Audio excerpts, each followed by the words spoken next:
Get him. Go around behind. Split up, boys. Split up.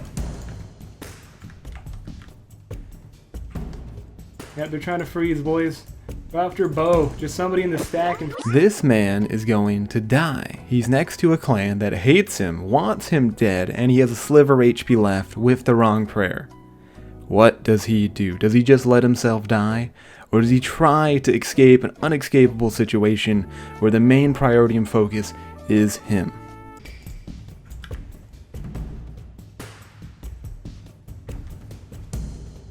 There's so many of them, dude. I'm still alive! Keep getting them, baby! I don't know why they seem bored. And outlived.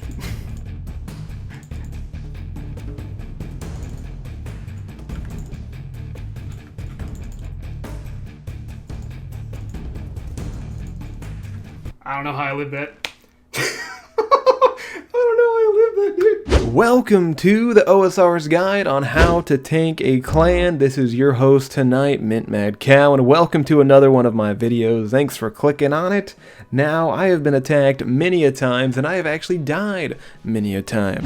And just because you die doesn't mean that you're bad. This game is purely based on RNG and your actions moves, whether you panic, whether you eat right. Sometimes you will die no matter what, but the majority of times you can escape from the impossible or even just a very easy escapable situation. All you gotta do is not panic and listen to some of the steps in this video. Now here's the time layout for everything I'm gonna cover in the vid. Skip to whatever you want or watch the whole video and maybe you'll learn a thing or two. Either way, let's jump right into how to tank a clan. So we're gonna start out with tips and tricks, and the first tip is don't panic. Now I'm going to show you how not to panic or how to help yourself deal with panicking while getting attacked, but to show you an example of how bad panicking can be in such an easy escapable situation. The man goes through the pipe and he can teleport out now, but he doesn't. He can go up the ladder, down the ladder, and teleport. It's dead man mode, but he doesn't. He panics profusely. He still has a gap. You think, you're not going to kill this guy. There's no way. He panics, he freaks out, his pathing is all wrong, and inevitably he ends up dying to one of the easiest escapes of all. Now, of course, this is deadman mode, so it doesn't apply 100% to Runescape, but overall the same message applies, that if you panic, your likelihood of dying will go up so much more. How do you not panic? Well, my mindset when going into the wild, that anything that I bring into the wilderness I don't own anymore. Until I'm outside of the wild again, then it's all mine again. Meaning that I do not have anything on. Everything that I have is already risked and lost until I get outside of the wilderness, which means that when I get attacked, I don't panic, because my mindset is, I've already died. I know it sounds crazy, but if you've already died, can they really kill you? Yes, they can, but you stop panicking because you don't worry about them killing you, that you don't worry about losing your gear. It doesn't matter. You can go make that back at Zulrah in 5 to 10 minutes. So you get in that mindset where they attack you, you end up dying, that's fine. They attack you, survive, that's fine. It doesn't matter. The gear you have is already lost until you're outside the wild. Now, when you have that mindset, you're going to feel a lot more relaxed, a lot more loose. Now, the next thing you got to think about is that you want to annoy the PKer. Not talk shit or anything like that. You don't want to do that, but you want to annoy him to the point where you're not going to die. You may not care about your gear, but that doesn't mean he can kill you and take your black d'hide set, does it? That means you're going to eat up every little last piece of your food, run around every little tree, and do anything you can to survive. You're going to make it a game. Trust me, you'll start laughing as you're tanking. It doesn't matter if you fall or not. You're going to get better at tanking overall because you're thinking, well, I'm going to die, but I'm going to make this guy work for a good 50k for 5 minutes. And that's when you're going to hone your skills, and you're going to actually have fun tanking people in the wild. You don't care about your gear, you want to annoy the PKer, and you're going to probably end up living a lot more than you usually do. Now, some of you might be saying, MintMadCow, my palms get sweaty, my heart aches, and it beats too fast, and my ass cheeks look like a lake. How do I help this when getting attacked? And my answer to you is sometimes you can't help those things. Sometimes you just get nervous and you get sweaty, but a good way to get right back into tanking is to take a deep breath when you're getting attacked, let it out, relax, try to calm down, and then get right back into tanking. This has helped me many a times where I accidentally start misclicking or panicking and stuttering, and then I'm like, you know what? I don't give a shit if I die. Let's just try this out, and boom, get right into it. It helps a ton. I actually had my first panic attack during a 1v2 on my pier, and I was able to breathe myself down and win the fight. I have a clip of it. Now, I will say though, if you are having a panic attack, like an actual panic attack, just step away from your computer. It is not worth it. Trust me. Enjoy the clip. Oh, my heart's racing, dude. It's first fight of the day. It's not going that well right now. Could have been it.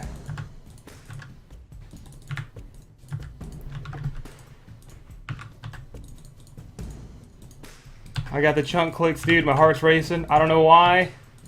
It's literally not even that big of a risk right now.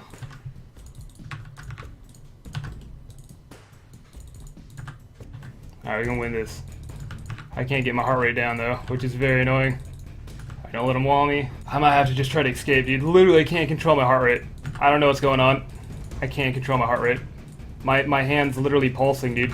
What the fuck? I've never had... It's not even that risky of a fight. What are you doing, body?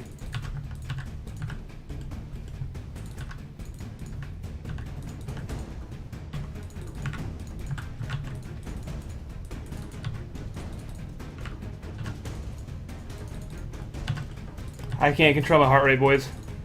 I'm trying my best. My hand's literally thumping.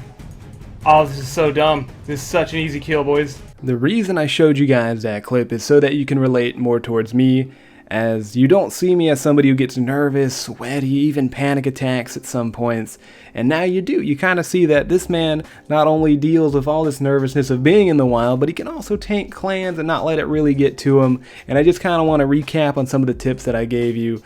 Don't care what you bring into the wild. It could always be remade back super easily. Whatever you bring in the wild is already forfeit right when you go in. Take a deep breath if you're getting attacked. Don't let it overwhelm you. Do not panic. That will kill you. That will kill you. And always have a means of escape. When going into the wild, if you're going to Venenatis or Rev Caves, know which direction you're going to run to and know what to do when you will get attacked. It will help you from panicking and it'll help you escape. Welcome to the part of the video where we talk about the armor, the food, and the potions you should bring into the wild. Now, if you skipped into this part of the video, you're going to do yourself a favor because this is half the battle of tanking. Just wearing the right gear and having the right potions. Because a lot of it's RNG, and if you have the right things on, that RNG will work in your favor the majority of time. First tip we're going to be talking about is dragon boots. Very expensive, but just something I didn't know is that they don't give negative magic defense. Now, this is a good segue to talk about magic defense, because it is one of the most important things to bring in the wild. If they can't freeze you, that means they have less time attacking you and you have more time running towards your escape. Now, obviously, since it is a guide, a lot of this information is going to be fairly known, but magic defense is calculated by 70% of your mage level and 30% of your defense level, meaning the higher mage you have, the more chance they're not going to freeze you and you can get away, which is amazing. Now, I'm going to kind of talk about welfare setups in the beginning because a lot of you guys don't want to risk money out in the wild, etc. So, if you're looking to tank, you're looking for a nice little gear setup, Full Rune ain't gonna cut it. Why? Look at that. -10 magic bonus, and to be honest, you stand out like a sore thumb in Full Rune. Now, of course, you can bring it, you can swap it, all that good stuff, but if you are just starting out, I would not recommend it. Why? You put on the black D-hide, and look how good your stats are. Plus 78 magic defense. That's insane, and this is literally like 5k per set. This is so cheap, so easy, and you're only 2-iteming literally with black D-hide. This is a very easy swap. Everyone knows this, that's why everyone rags with it. But what you might not know is that if you slap the Sarah Cape on, boom, plus 10 magic defense bonus just like that. And all in all, you could have full rune Sarah Cape and not have any negative magic defense bonus. I think that's just crazy that this cape is so damn powerful. Now, you could get this imbued cape for free. It's a little more work, but you can farm them out, and it's another plus 5 magic defense bonus, meaning that you're in full rune, you could still get some bonus, and you're only 3-iteming. But seriously, don't wear rune. Just stop. Now, focusing more on the welfare setup, you can slap on full rune gloves, and you're going to have even more. If you want to do barrows, you know, it's going to be a little bit, but these rune gloves are 9k Very worth it, very worth it. Ancient Staff, you're already rocking 112, and then you got the Spirit Shield. So that's pretty much my swap setup when I'm running around in Welfare and I need to tank. They will not land a freeze, and you will be in good hands. We talked about Welfare setups, but let's talk about some things that can be a little more pricey, but still you don't risk as much. The Bulwark. The Bulwark is a shield that needs to be brought up in every tanking video. You cannot have a video about tanking and not bring up this bad boy. Doesn't cost too much. It is a raids drop, about 7 or 8 mil. But look at its defense stats. It is two-handed, and the special bonus does not affect PvP fights, but as a shield in general, it helps insanely. You slap on Black D'hide and you're already ready to tank a clan. Look at those defensive stats, plus 96 mage, and you are literally 3-iteming. No amulet, no cape. Well, slap on the cape there, and you're looking great. Now, have you seen this setup before? I'm sure you've seen this setup before. That's what most people use at Black Chins. They have the dragon boots for tank, and then they have the Serp Helm so they don't have to waste an inventory slot for anti-venom. So if you want to go to Chins, an amazing setup this is. It's just crazy. It's so overpowered. If you want to have like a ring of recoil on too, just to be an asshat, you can definitely do that. Now, we're talking about expensive items here, so I had to bring the Fury along. Now, a lot of people don't know this, and a lot of people don't even know why. They just like the look of the Fury, but this amulet is insane. Look at that, plus 15 on every defensive stat, including magic and plus 5 prayer. Now, if you're not sculling up at all, a Fury switch is not a bad idea, but I don't really bring one. I usually just stick with Bulwark and Varix, but the Fury can definitely be a nice add-on. It makes your setup even tankier. Look at that. That is a monster right there, and if you think about it, we're not risking anything, because we protect everything we can have on. Just remember to keep your prayer up. You don't want to lose a +1. The last expensive-ish item, it's not even that expensive, that I would like to talk about is the setup Varix.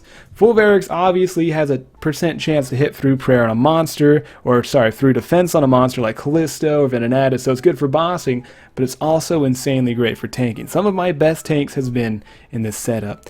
And you can see why. Great prayer bonus, so you're not easily smited. Insane defense bonus, and no negative magic defense. So the setup I'd usually rock here without the helmet would be that in full Varix. And I'll have a swap on and off for the Black D'hide body. And you can see that's pretty damn good to escape. And you're not really getting frozen a whole lot of the time. It's insane. So I would highly recommend a Varix helm or a skirt, or just, you know, a nice little swap. Don't be afraid to use that armor set, because it is insanely good. But always bring either a Black D'hide body swap or a swap both ways, so that when you run you don't get frozen. Speaking about being frozen, let's talk about foods and potions. Now obviously you're going to need foods and potions to tank, get your HP up, get your prayer up, but if you eat them properly, your chances of surviving go up a ton. Now, I'm not just talking about combo eating. Obviously, you can anglerfish to Quam, and then you can add a brew in there and get all bunch of eats in one tick, which is super good if you're low HP. But more of what I'm talking about is brewing properly. Because every time you take a sip of your Ceradomin brew, your magic defense goes down. Your defense goes up, your HP goes up, everything else goes down. That is not very helpful, because the lower your magic defense is, the better chance they're going to land a freeze on you, and that means maybe game over, or you just got to tank more. What I do in my videos, and what a lot of other people do, is that when they are frozen, they will start sipping their Ceradomin brews, because they're already frozen. You can't get another freeze chance, right? And then when they're about to be unfrozen, they'll go for a super restore to pop their mage back into place and start running back again. It's a very easy tip, but a very useful tip. You gotta kind of get used to the whole eating, comboing when you're frozen kind of thing.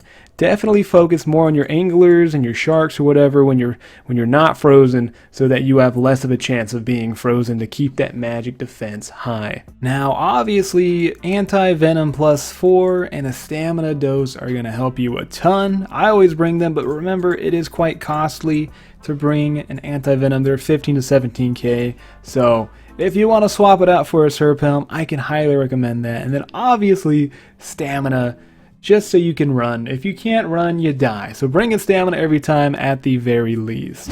Welcome if you have skipped to the prayer seminar of this video. The prayers are vital. Just the right prayer in general will help you survive. You don't even have to do any swapping, but we will get into the whole prayer swapping in general. That'll be a little more advanced though. But for the beginners, where you don't want to swap your prayers, you just want to have something on constantly. At the very least, protect item, Mystic Might, and Steel Skin. This will cover everything you need. Gives you more defense and magic defense, which in heights helps itself so you don't get frozen. Now, I would definitely recommend going into your quick prayers and just setting that up like so. So anytime you get attacked, you just click that, and that'll just be the basis so you can tank. Now, if you can put on Rapid Heal or Rapid Restore, but I wouldn't recommend it. It kind of drains your prayer too much, but 1 HP could save the day. Now, for those people who have bought Augury, this is amazing. I think it's only 8 mil, and this is the best investment for tanking ever. It gives your magic attack and defense 25% bonus. Oh my god. And defense bonus by 25%. They won't freeze you. This is the strongest thing ever. Black D'hide and Augury should be nerfed. It really should. If you agree, tell me down below. This is super strong to have. So obviously quick prayer it up, slap it down, and that's pretty much what you need to know for prayers. Just have that on and you should tank the majority of time. The last thing I'm going to leave you guys is prayer switching while tanking. Now it's going to be intermediate and then there's going to be beginner. For beginner here, you see there's too many people attacking me. So all in all, I'm just keeping my range prayer on. No one's really maging me. I can just chill, range prayer, and then I just eat everything I have in my inventory. I don't have to pay attention, and that helped me survive just barely. But in some situations, you're going to have multiple people attacking you with multiple combat styles, and that's where you get into the whole prayer switching thing. So in this clip, I kind of get lured in the multi, then frozen, but I don't really fret because I see one's using range, one's using mage, and they're very in between, so I have a ton of time to flick between which one's doing that, which negates most of the damage on me. End up getting the kill, and then I go ahead, loot it, and tank it with the prayer switching. This technique can turn your 1v3 into a 1v1 because you just end up winning the fight. A lot of people, when they have the numbers, they'll just keep smite on and you can kill them. It helps you anti-pking, it helps you save supplies, and it helps you tank a lot of untankable situations. But you should not jump into this method until you've mastered literally the rest of the video. When you've mastered when to restore, when to eat, when to constantly keep your HP high, the right prayers on at the right time and the right gear.